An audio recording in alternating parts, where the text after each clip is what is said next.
Then Jesus left Galilee and went north to the region of Tyre. He didn't want anyone to know which house he was staying in, but he couldn't keep it a secret. Right away a woman who had heard about him came and fell at his feet.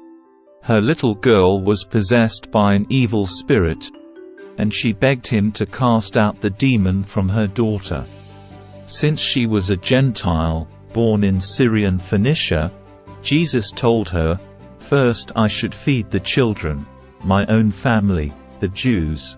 It isn't right to take food from the children and throw it to the dogs." She replied, "That's true, Lord, but even the dogs under the table are allowed to eat the scraps from the children's plates." "Good answer," he said.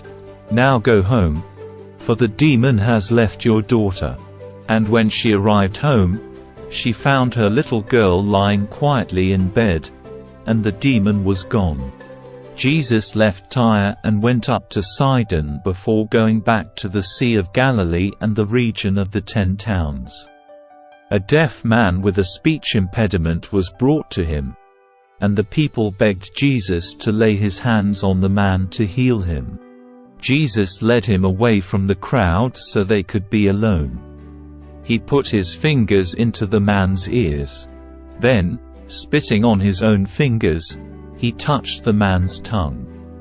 Looking up to heaven, he sighed and said, "Ephatha," which means, "Be opened."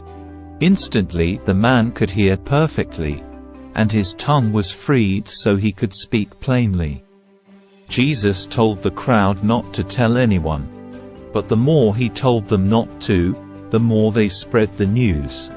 They were completely amazed and said again and again, "Everything he does is wonderful.